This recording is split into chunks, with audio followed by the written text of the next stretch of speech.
முன்னாடிலாம் தெருவுல, கம்பெனிஸ்ல, பொதுவெளியில, காலேஜஸ்ல, ரோட்ல இங்கதான் அதிகமான ஜாதி சண்டைகள் நடக்கும். இப்ப ஸ்கூல்ல படிக்கிற பசங்களுக்கு கூட ஜாதி வெறி ஏறி போயிருக்கு. சும்மா எல்லாத்துக்கும் ஐயார் பெரியார் பேரை வச்சுக்கிட்டு தமிழ்நாட்டை ஏமாத்திட்டு வராங்க இந்த திமுக அரசு. இது வரைக்கும் இந்த ஆணவ கொலைகள் பண்ணவங்க மேல எந்த ஒரு நடவடிக்கையும் எடுக்காம எந்த ஒரு சட்டங்களையும் கொண்டு வராம ரொம்ப அலட்சியமா இருக்காங்க இந்த திமுக அரசு. இப்ப ரீசெண்டா நடந்த கவின் ஆணவ படுகொலையில இருந்தே தமிழ்நாடு இன்னும் மீண்டு வரல.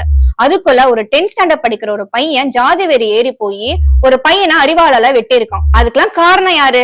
சேரன்மாதேவி பக்கத்துல இருக்க ஒரு வில்லேஜ்ல 17 வயசு சின்ன பொண்ணு அங்க இருக்க ஸ்கூல்ல 12th ஸ்டாண்டர்ட் படிச்சுட்டு வராங்க. அதே ஊரை சேர்ந்த ஒரு பையன் அதே ஸ்கூல்ல படிச்சுட்டு வரான். ஆனா அந்த பையன் வேற கேஸ்ட சேர்ந்தவன். இவங்க 2 பேருமே ஃப்ரெண்ட்ஸா பழகிட்டு வந்திருக்காங்க.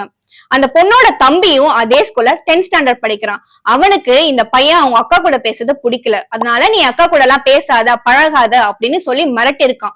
இருந்தாலும் அந்த பையன் கண்டுக்காம இந்த பொண்ணு கூட ஃப்ரெண்டா பழகிட்டு தான் வந்திருக்கான். இதனால கடுப்பான அந்த தம்பி என்ன பண்ணிருக்கான்னா, அவன் ஃப்ரெண்ட்ஸ் கூட சேர்ந்து அந்த பையன் வீட்டுக்கு போய் உன் கூட தனியா பேசணும் அப்படின்னு கூட்டிட்டு போய் ஆள் இல்லாத இடத்துல அரிவாளை எடுத்து அவனோட லெஃப்ட் ஹேண்ட்ல வெட்டி இருக்கான்.